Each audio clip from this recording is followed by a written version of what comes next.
2, 3, smile!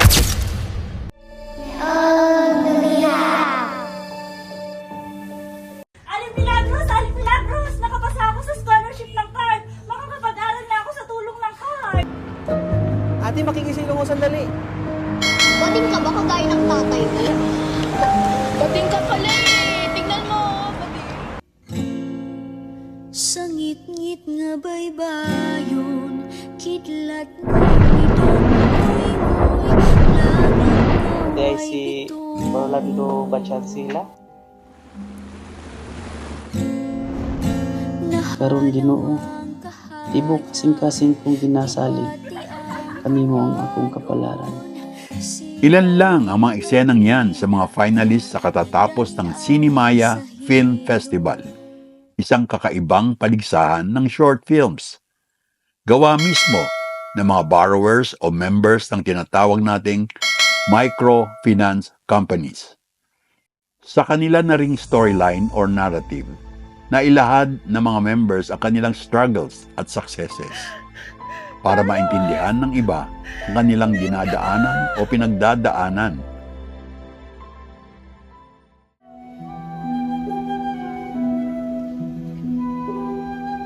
Ang mga kalahok ay mga microfinance members o beneficiaries mula Pilipinas, Myanmar, Laos at Vietnam.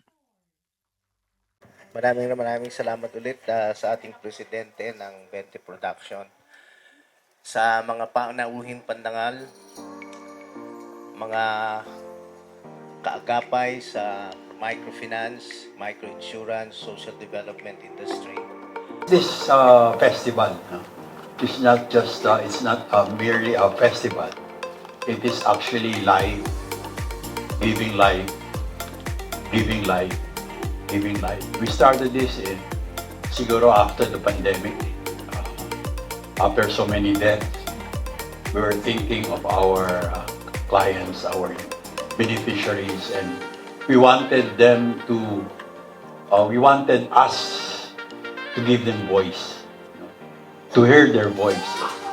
Nung sinimulan namin to nung 2022, 8 lang ang sumali. Pero ngayon, 3 years after, 50 na ang gustong sumali at international pa.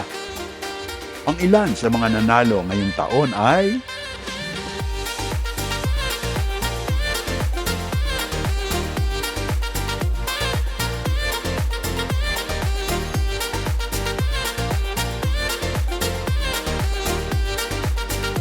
marami pong kinilala. Ginanap ang awarding sa SM Santo Tomas, Batangas. Exciting po para sa akin. And then, big achievement po para sa akin na student lang din po ngayon. And it was all goods naman po. Yun lang po. Napaka-exciting po at very napakaganda ng feeling po na makasali sa cinema. And hopefully next year we will have a many country from Southeast Asia. Any story that we need to let the other know about us, what we are doing, what is the story we would like to share. Yes, I love it.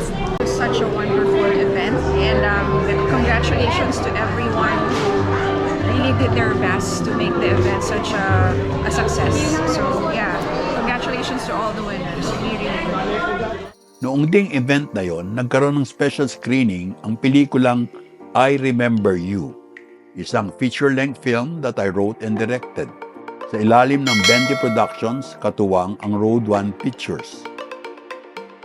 Starring dito, sina JC Santos, Balin Montenegro, at Paulo Angeles. Kasama si Suleiman Cruz at Charmaine Buencamino.